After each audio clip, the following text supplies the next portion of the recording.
Good evening, ladies and gentlemen. I am Nacho Cheese. And I'm Unctious.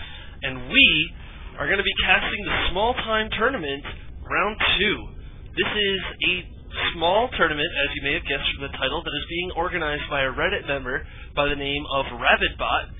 He is Zen in StarCraft. And last week we did a Gold and Platinum League tournament. Unctious, what leagues are our players this week? This week, we are going from Diamond to Grandmasters. As it turns out, we have a Grandmasters player with us today, and I think the majority of our players at this point are going to be in the Diamond League. But we have quite a few Masters showing up to put in their try at the $1 prize pool, which is big money at this point. And there are not many Diamond Masters tournaments that are offering a wonderful prize like $1. I would play if I was a Diamond or Master. Indeed, I would too. We actually have a couple players signed up that are in the lower leagues. We have a few Silvers and a few Platinum League players. However, that is not what we are going to be casting right here. What we have here is a game between Source, who is the Purple Terran, spawning down here in the bottom left. I did a lookup on him, and the information we have on him from his sign-up, he is in Masters League. So he is definitely a pretty good player. He is going to be up against Darklight, the orange Zerg, and I took a look at his information as well. Darklight is a Diamond League Zerg player. So Source a little bit higher ranked than Darklight, but still this should be a very high level game. Should be lots of excitement, and I honestly cannot wait to see what's going to happen as we get started underway at MLG Zeldaga Caverns for round 1. Now notice, most of our map pool are from the MLG maps, and as you can see, down in the right below each ramp, there's a supply depot down there that's retracted into the ground, and that prevents any wall-offs from either of the players, mostly to keep Protoss players walling in Zerg players with pylons right down at the bottom. You get a few cannons back there that will really be detrimental to anything that the Zerg wants to do.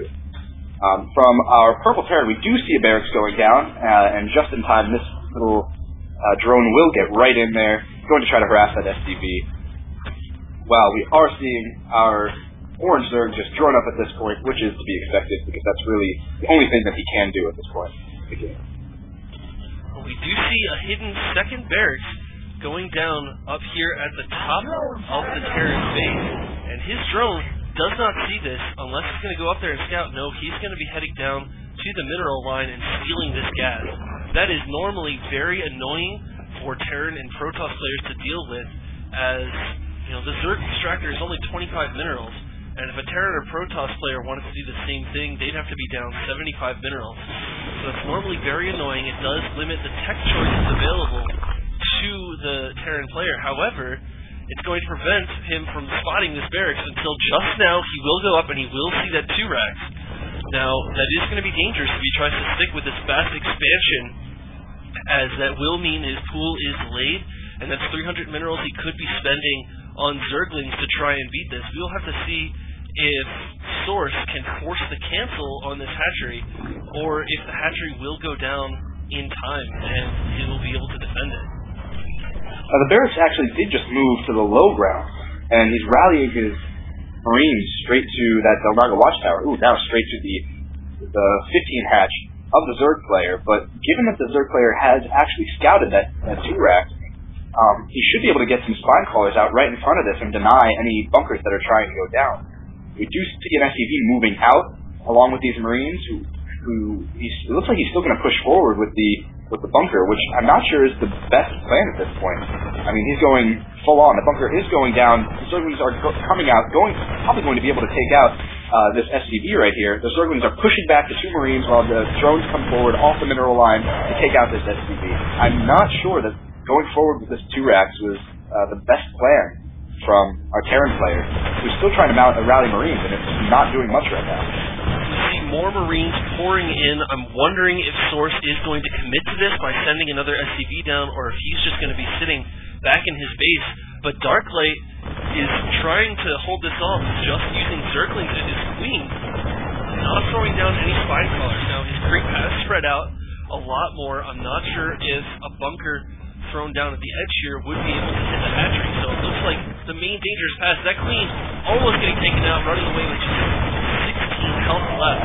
As these Marines are stutter stepping like pros, taking out countless amounts of Zerglings.